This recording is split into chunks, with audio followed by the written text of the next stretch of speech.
सोच क्या रहा है राजीव? रिकॉर्डिंग स्टॉप मत कर।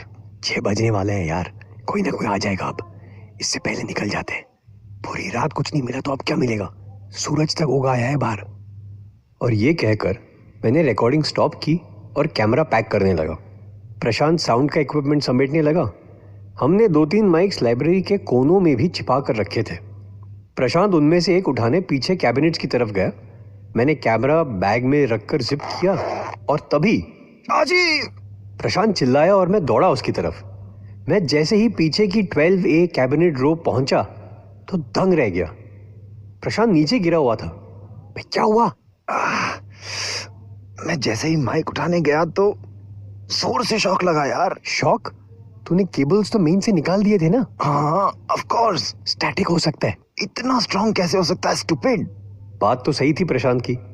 जैसे ही प्रशांत उठने लगा, from the corner of my eye मैंने देखा कि एक किताब सबसे टॉप शेल्फ से नीचे गिरी, सीधे प्रशांत के सर पर गिरती, लेकिन मैंने प्रशांत को अपनी तरफ खींच लिया।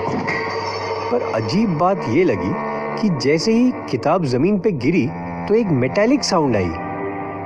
प्रशांत और मैं दोनों उस किताब को देखते रह गए। हिम्मत करके प्रशांत ने ही किताब को हिचकिचाते हुए छुआ और मेरी तरफ देखा। क्या? मैंने उससे पूछा।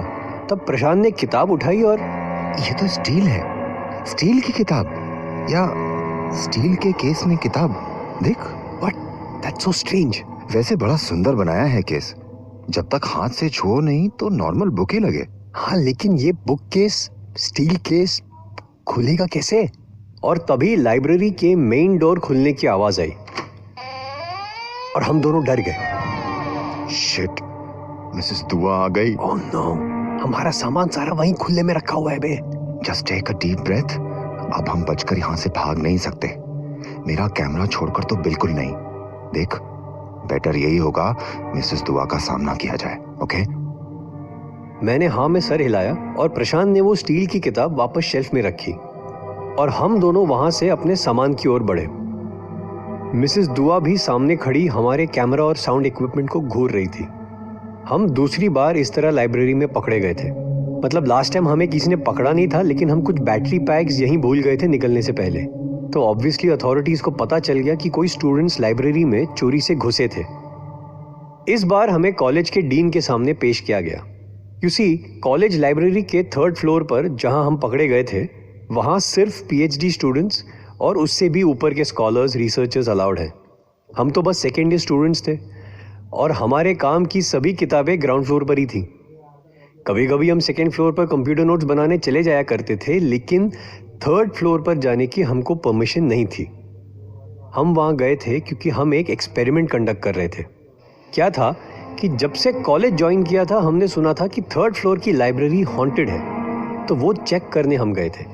हमने लाइब्रेरी में कैमरा शैमरा लगाकर फोटोज ली, साउंड भी रिकॉर्ड की और हम इस नतीजे पर पहुंचे कि लाइब्रेरी का 3rd फ्लोर हॉन्टेड नहीं था।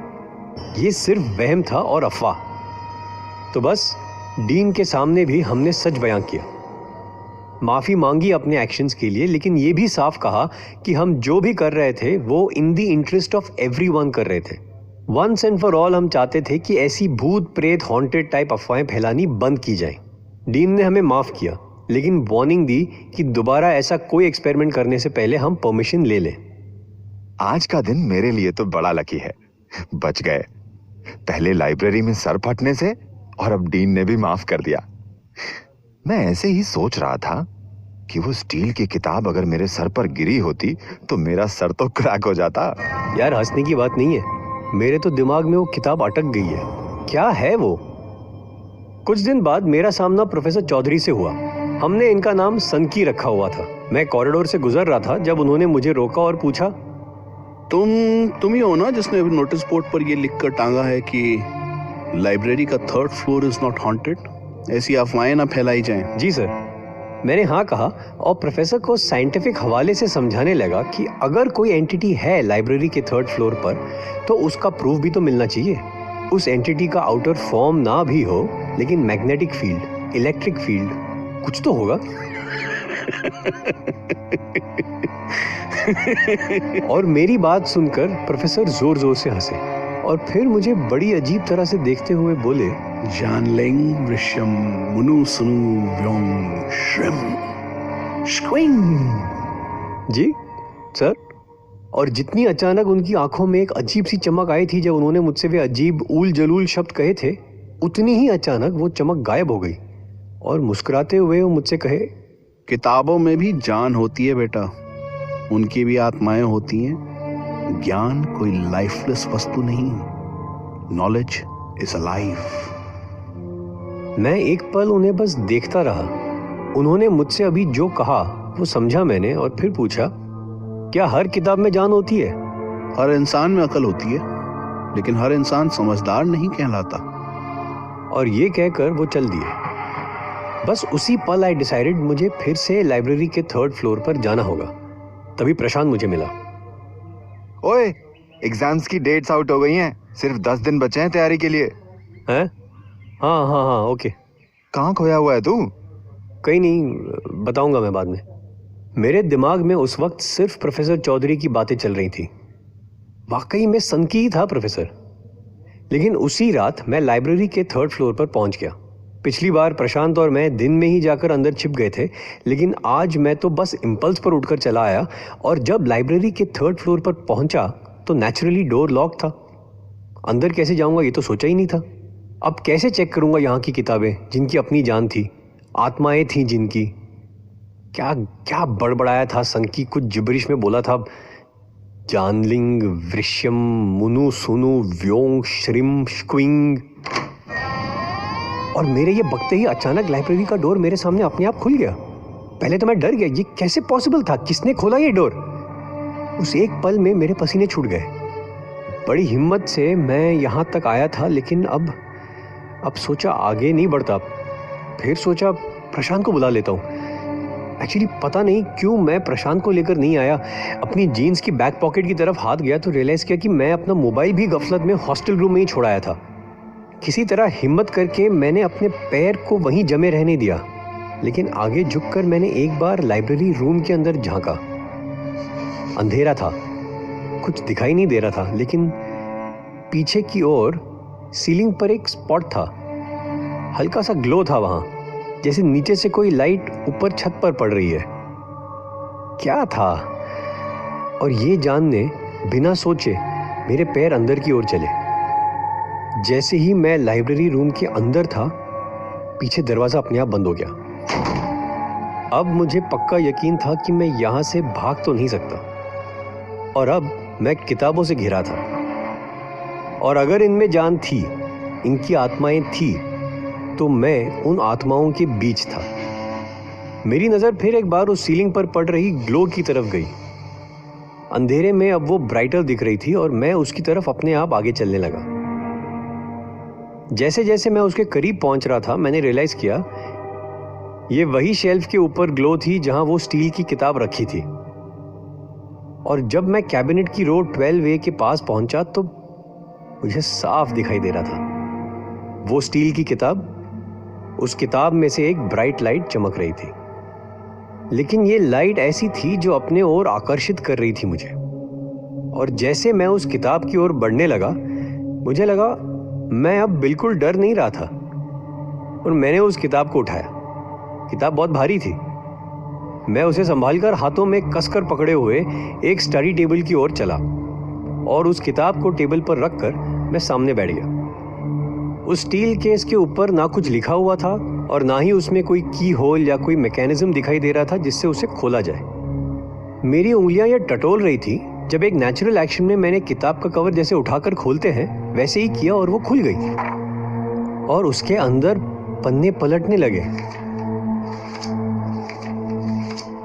पन्नों पर लिखे अक्षर उभरने लगे और वो रोशन शब्द बनकर मेरे सामने नाचने लगे।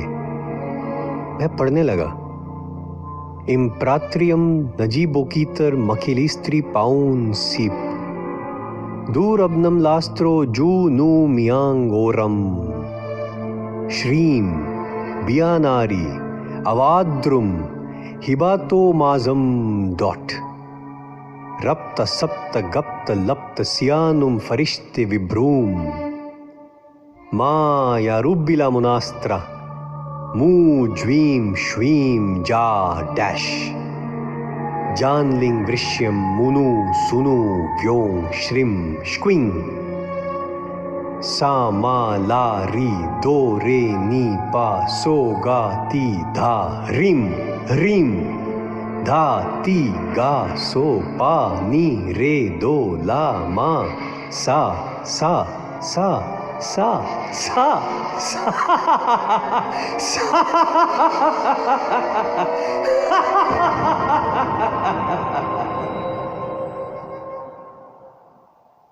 अगले दिन राजीव का कोई अता पता नहीं था। वो गायब था। 2 दिन बाद मैंने उसके घर फोन किया। उन्हें भी कोई खबर नहीं थी। वो घबरा गए। पुलिस कंप्लेन दर्ज करवाई गई, लेकिन राजीव का कोई अता पता नहीं मिला। होता है, इंजीनियरिंग कॉलेज में अक्सर कुछ स्टूडेंट्स पढ़ाई के प्रेशर में आकर डिप्रेशन का शिकार हो जाते हैं। कुछ सुसाइड कमिट कर लेते हैं, कुछ भाग जाते हैं। 10 साल हो गए हैं। मैं अब खुद एक इंजीनियरिंग का प्रोफेसर हूं। मेरा आज भी यह मानना है कि भूत, प्रेत, आत्माएं ये सब अपने ही मन का वहम होती हैं, जो हमारे डर से, हमारी दबी हुई अधूरी इच्छाओं से, हमारे अपने दिमाग की कंफ्यूज्ड उधेड़-बुन से पैदा होते हैं। हम अपनी ही सोच का एक विकृत, डिफॉर्म रूप देखते हैं या महसूस करते हैं। आज मेरी जिंदगी का बहुत बड़ा दिन है। जिस कॉलेज से मैं इंजीनियर बनकर पास आउट हुआ था, मैं उसी कॉलेज में वापस जा रहा हूं, कॉलेज का डीन बनकर। मेरे स्वागत में एक छोटा सा प्रोग्राम रखा हुआ था कॉलेज फैकल्टी ने, जिसके बाद मैं अपने केबिन में एंटर हुआ। मैं अपनी टेबल पर बैठा ही था कि मेरी नजर पड़ी सामने एक एनवलप पर, जिस पर मेरा ही नाम लिखा हुआ था। मैंने एनवलप उठाया और अंदर एक खत था, जिसे खोलकर मैं पढ़ने लगा। डियर प्रशांत, कंग्रेचुलेशंस। बस तुमसे इतना ही कहना चाहता था कि भूत प्रेत आत्माएं होती हैं। यकीन नहीं तो आज रात 3rd फ्लोर लाइब्रेरी में मिलते हैं। किताबों में भी जान होती है भाई, उनकी भी आत्माएं होती हैं। ज्ञान कोई लाइफलेस वस्तु नहीं, नॉलेज इज अलाइव। जानलिंग वृश्यम मुनु सुनु व्योंग श्रिम श्क्विंग। तुम्हारा पुराना दोस्त, हॉस्टल रूममेट राजीव।